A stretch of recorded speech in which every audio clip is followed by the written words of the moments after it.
Seri Red Magic 8 Pro dipastikan meluncur di Cina pada 26 Desember pukul 3 sore waktu setempat.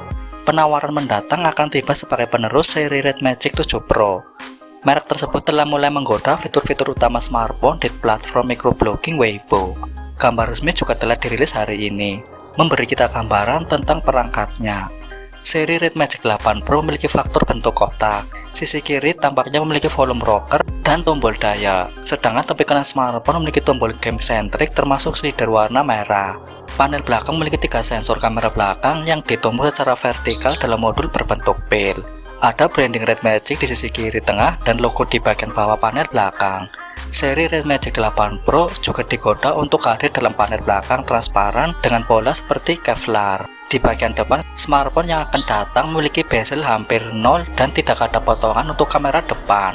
Red Magic 8 Pro disebut-sebut menawarkan rasio screen to body 93,7%. Itu akan datang dengan kamera di bawah layar. Smartphone dikonfirmasi untuk menampilkan kecepatan refresh 120Hz. Dari segi audio, Red Magic 8 Pro akan dilengkapi dengan speaker dual stereo ultra linear. Perangkat akan menampilkan suara Snapdragon, audio lossless 96.000 Hz, dan latensi rendah 48 ms. Perangkat ini memiliki berat sekitar 228 gram dan memiliki dimensi 163,98 x 76,35 x 8,9 mm. Red Magic 8 Pro diharapkan menampilkan layar berukuran serupa pada kedua varian. Artinya bagian depan memiliki layar OLED 6,8 inci yang memiliki resolusi 2480 x 1116 pixel.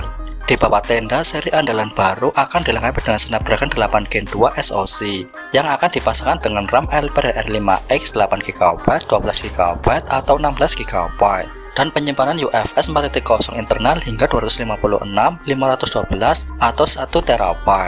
Untuk optik, perangkat akan menampilkan pengaturan 3 kamera di bagian belakang yang terdiri dari sensor utama 50MP, lensa sudut ultra lebar 8MP, dan kedalaman megapiksel atau sensor makro.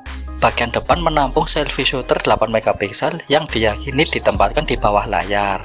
Sedangkan untuk kapasitas daya baterainya sendiri, Red Magic 8 Pro akan menawarkan kapasitas sebesar 5000 mAh, yang mana akan dilengkapi fitur pengisi daya cepat 165W. Untuk operasionalnya sendiri, kemungkinan besar Android 13 sudah diinstal sebelumnya, dengan UI Red Magic di atasnya. Info terbaru bahwa harga Red Magic 8 Pro mungkin pada kisaran 20 juta rupiah. Harga tersebut tentu saja terbilang sudah cukup sepadan bila dibandingkan dengan spesifikasi maupun fitur yang dibawanya, sehingga bisa menjadi pilihan terbaik bagi para pecinta Red Magic series di Indonesia. Kita tunggu saja peluncurannya.